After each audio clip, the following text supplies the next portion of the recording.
Ladies and gentlemen, we're ready to start our next presentation. Our speaker is Tarryn Poppesqou. She's an attorney at Futcher and Poppesqou Incorporated, and her topic is going to be the recent important decision, well, not recent, but the decision of Intervalve, NUMSA versus Intervalve, about the citing of employers on conciliation referral forms. So can we please start running the footage?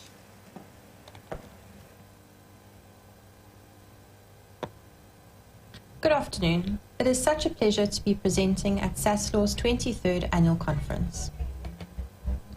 Today, some almost 6 years after the judgment, I intend to consider the future impact of the application of the Constitutional Court judgment in NUMSA versus Intervalve. This consideration is focused mainly on the practicalities of the application of the judgment, particularly as it relates to access to justice and individual referrals in the current labour. The facts are as follows. Some 200 employees were dismissed after they had participated in strike action in 2010.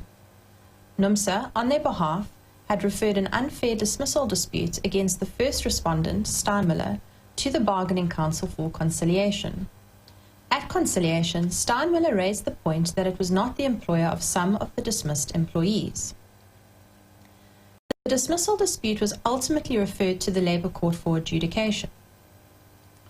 NUMSA thereafter applied to the Labour Court for joinder of Intervalve and BHR and 2 other temporary employment services to the pending unfair dismissal proceedings.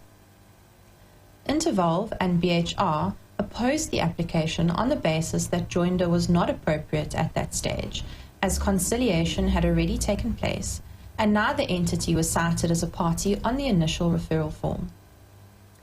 In summary, the Labour Court found in favour of NUMSA and joined Intervalve and BHR to the proceedings. Intervalve and BHR appealed to the Labour Appeal Court and were successful on appeal. NUMSA then appealed to the Constitutional Court, which appeal was dismissed.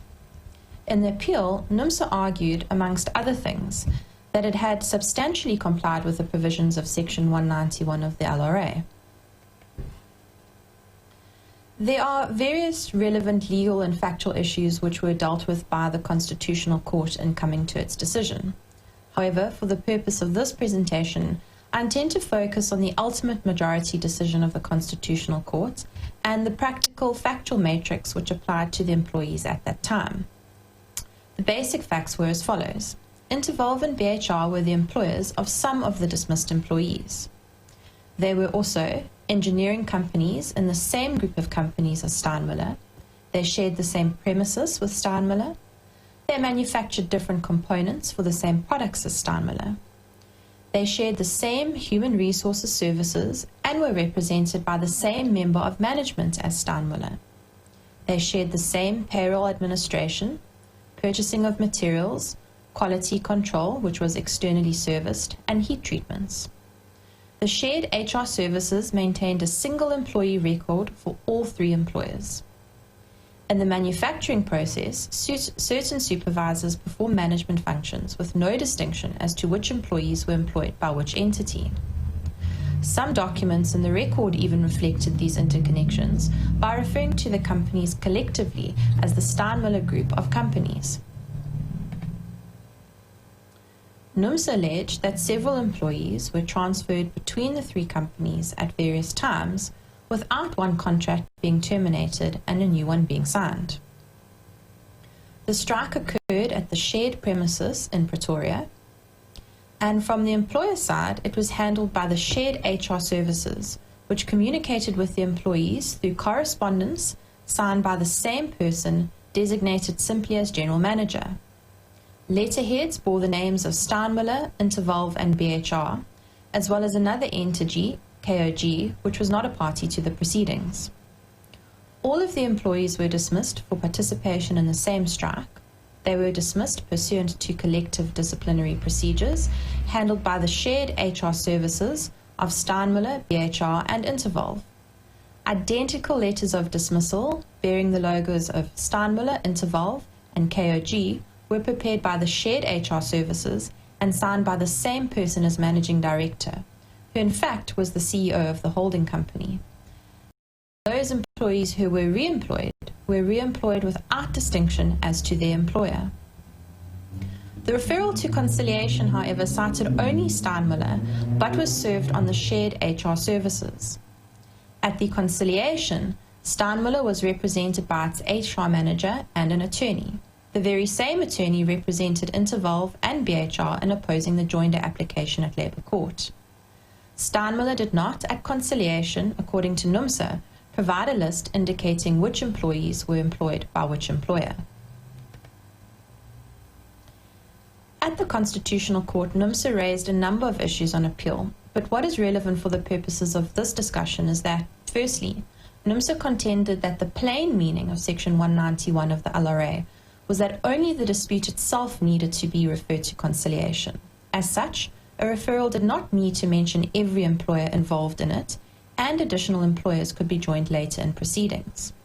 Alternatively, NUMSA argued that if it was wrong in its interpretation, and all employers needed to be cited, the Constitutional Court could find that citing Steinmuller alone constituted substantial compliance with the requirements of Section 191, because the courts nevertheless had a discretion at common law and in terms of the LRA to permit adjudication of a dispute where one or more parties did not participate in conciliation. Notwithstanding the facts and the arguments made by NUMSA, the Constitutional Court found that referral to conciliation was indispensable and a precondition to the Labour Court's jurisdiction. The question was therefore whether NUMSA had referred the dispute between the employees and Intervalve and BHR for conciliation. The Constitutional Court said that the focal question narrows to the purpose of the service requirement in 1913. The objective cannot be just to let the employer know that a dispute is being conciliated. It must be to put each employer party individually on notice that it may be liable to legal consequences if the dispute is not effectively conciliated, and that those consequences may be severe. They include enterprise-threatening implications, trial proceedings, reinstatement orders, cost orders, and back pay, so the notice must be directly targeted. And it emerges from the provision which explicitly names the beneficiary of the service requirement being the employer. This makes clear that a referral citing one employer does not embrace another uncited employer, and the fact that an uncited employer had informal notice of the referral cannot make a difference. The objectives of service are both substantial and formal. Formal service puts the recipient on notice that it is liable. This demands the directness of an arrow, and one cannot receive notice of liability to legal process through oblique or informal acquaintance with it. Effectively, the separate legal personality of the three employers, Steinmuller, Intervalve, and BHR, cannot be ruled away because there was some overlap in their corporate operations. And therefore the court found that the referral did not embrace Intervalve and BHR, and dismissed the appeal. In looking at the future impact of the judgment, I would ask three distinct questions. Where did we come from? Where are we now? And where to from here? To understand any future practical impact of the judgment, I propose that it is necessary to go back and to consider the origins and the original intentions of the Labour Relations Act. In 1994, Cabinet approved the appointment of a ministerial legal task team to overhaul the laws regulating labour relations. Its brief was to draft a Labour Relations Bill, which would thereafter become the Labour Relations Act as we now know it. 2. Provide simple procedures for the resolution of disputes, and to provide a system of labour courts to determine disputes of right in a way which would be accessible, speedy, and inexpensive with only one tier of appeal. Specifically, with respect to adjudication of unfair dismissals, problems with the then system were identified and solved by the introduction of the current dispute resolution system. The problems identified at the time were that, 1, the system was complex and inefficient. If a matter was taken on appeal, it could take anything then up to 3 years before an unfair dismissal case was finally determined by the appellate division. This had serious consequences for the employees and created problems for management wishing to resume and continue production. Courts had shown a reluctance to reinstate workers who had been unfairly dismissed because of the period of time that had passed between the date of dismissal and the date of the court order. This was a cause of dissatisfaction among workers and was noted to have undermined the legitimacy of the adjudication process as an alternative to industrial action. This also created problems for employers. Reinstatement orders granted years after the dismissals occurred. For the employer, who in the interim had engaged an alternative labour force to maintain production, the consequences of such an order, particularly in the case of mass dismissals, were found to be self-evident. The system of adjudicating unfair dismissal disputes was, contrary to the original intentions, highly legalistic and expensive. The industrial court conducted its proceedings in a formal manner, along the lines of a court of law, and adopted an adversarial approach to the hearing of cases. Judgments were lengthy, and fairness was determined by reference to established legal principles, and within an essentially adversarial system, a lawyer's presentation of a case inevitably emphasized legal precedent. Legalism had undermined the goals of the system, namely cheapness, speed, accessibility, and informality.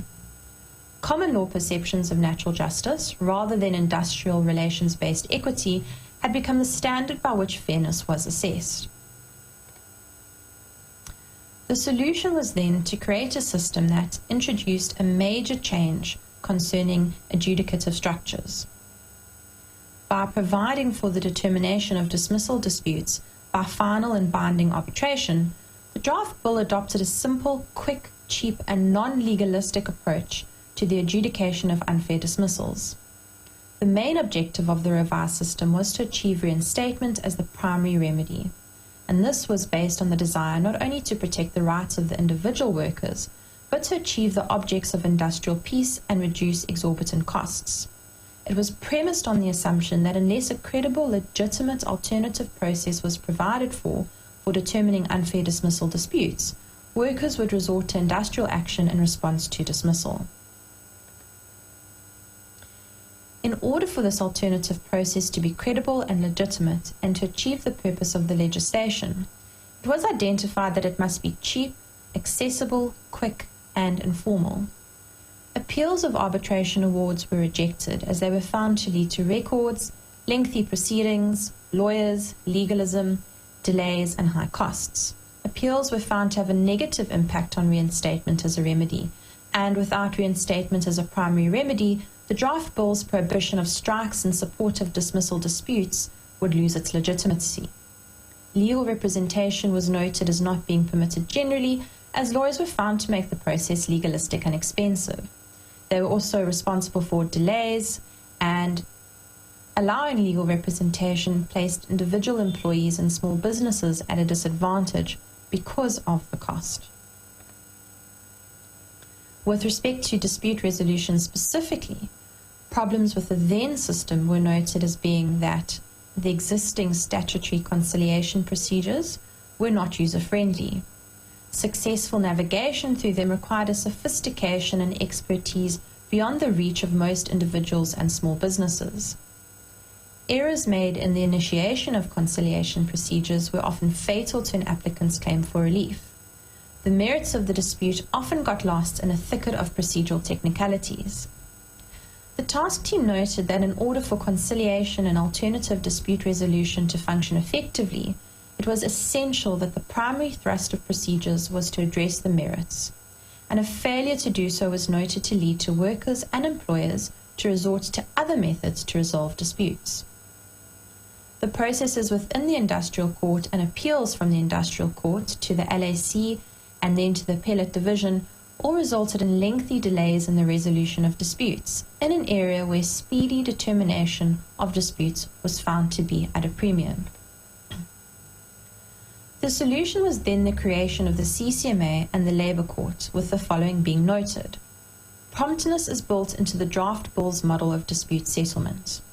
The draft bill is designed to ensure that no legal impediment attaches to a party's mistakes in invoking the conciliation procedures. the statutory conciliation procedures have been streamlined and simplified. In looking at the present, I propose that there are various principles arising either from the CCMA rules, the Labour Relations Act, and/or case law which support, even now, the vision and intention in drafting the then Labour Relations Bill. The purpose of the Act is to, amongst other things, advance economic development, social justice and labour peace by fulfilling the primary objects of the Act, one of which is to promote effective resolution of labour disputes. In terms of Section 138 of the LRA, Commissioners must conduct the arbitration in a manner that the Commissioner considers appropriate in order to determine the dispute fairly and quickly, but must deal with the substantial merits of the dispute with the minimum of legal formalities. The CCMA rules provide that a certificate issued in terms of Section 135 that has or has not been resolved must identify the nature of the dispute and the parties as described in the referral document or by the Commissioner during proceedings. An incorrectly or defective citation of a party may be corrected by the Commission of its own accord, by consent or on application. A Commissioner may also, at any stage prior to the conclusion of an arbitration, make an order joining any number of persons as party to the proceedings if certain requirements are met. A Commissioner has the power to order the substitution of a party for an existing party, and the Commission or Commissioner may consolidate disputes. Generally, parties are not entitled to be represented by a legal practitioner in misconduct or capacity dismissal disputes, and legal practitioners may not sign conciliation referral forms on behalf of employees.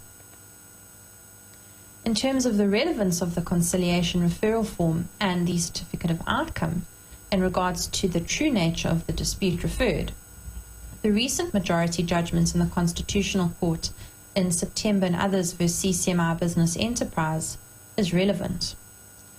This case related to the referral of two disputes characterized as unfair discrimination and unfair labour practice on the conciliation referral forms, which was ultimately referred by way of a statement of claim to the Labour Court as a constructive dismissal dispute, seeking an order that the employee's subsequent resignations amounted to automatically unfair dismissals based on racial discrimination and compensation. The Court said as follows: a Commissioner must, as the Labour Relations Act requires, deal with the substantial merits of the dispute. This can only be done by ascertaining the real dispute between the parties. In deciding what the real dispute between the parties is, a Commissioner is not necessarily bound by what the legal representatives say the dispute is. The labels that parties attach to a dispute cannot change its underlying nature. The Commissioner is not bound by parties' categorization of the nature of the dispute. Rule 15 clearly intended the Commissioner to have the right and the power to investigate and identify the true nature of the dispute. Parties are not bound by the Commissioner's description of the dispute in the Certificate of Outcome. The Constitutional Court went on to consider the Labour Appeal Court's approach and found that the Labour Appeal Court failed to take into account the purpose and context of the Labour Relations Act and the dispute resolution mechanisms for which it provides.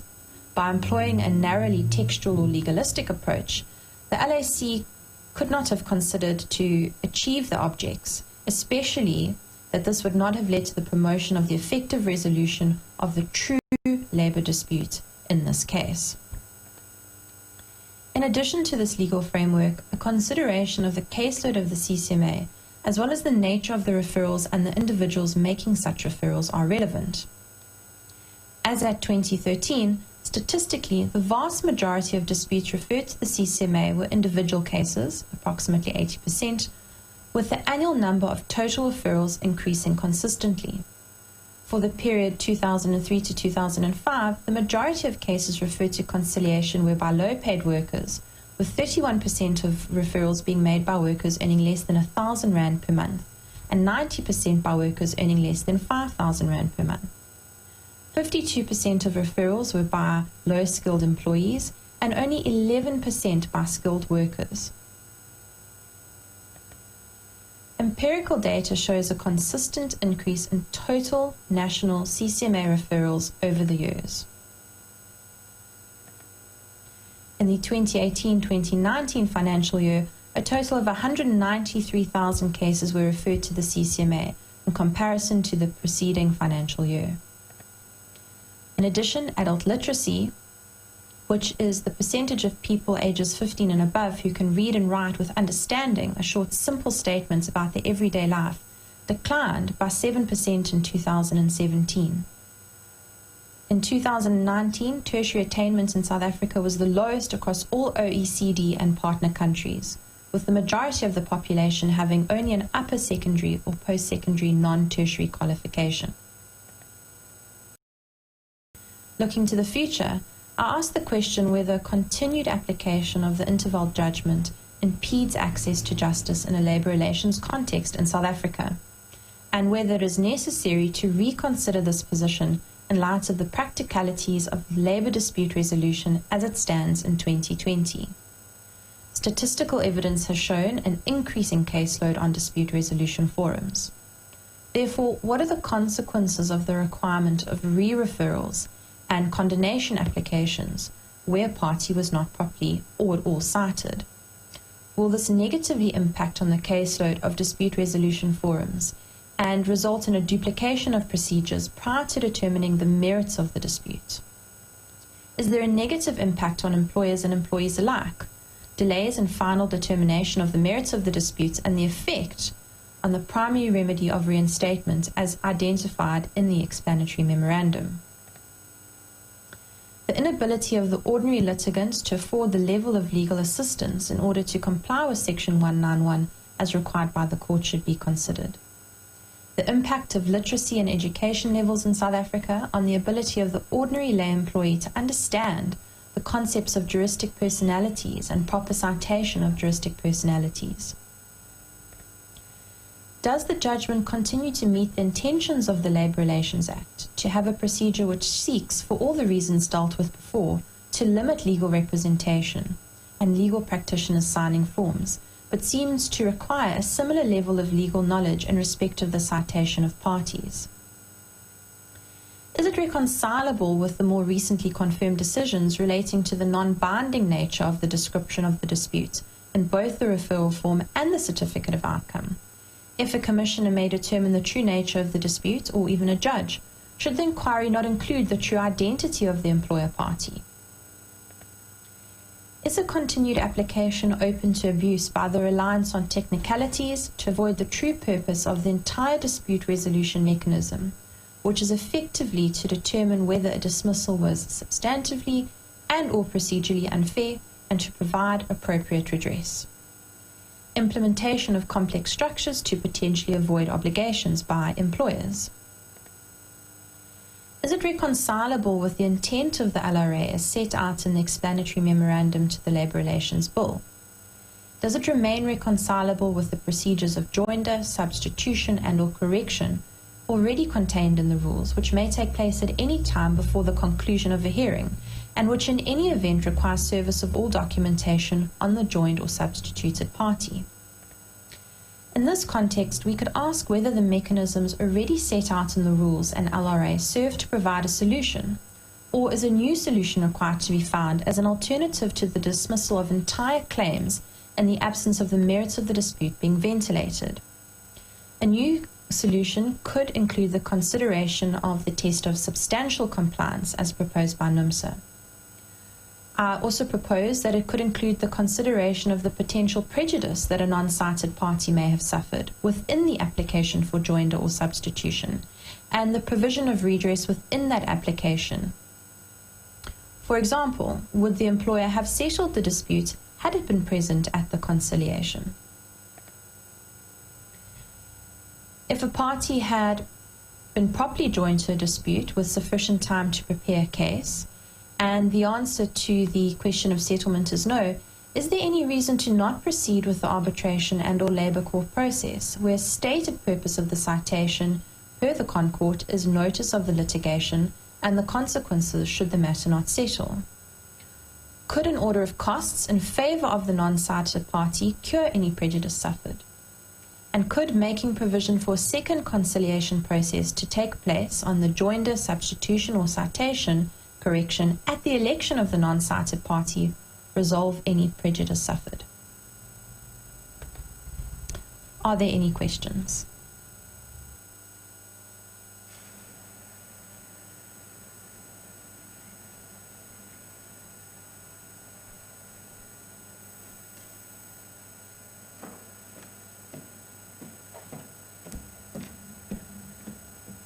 Hi, can you hear me? Hi, yes. Hi, Tarryn. Thank you once again for a very thorough and detailed presentation on the subject. I think we've learnt a lot today and a lot to absorb. Are there any questions from the audience on the subject matter?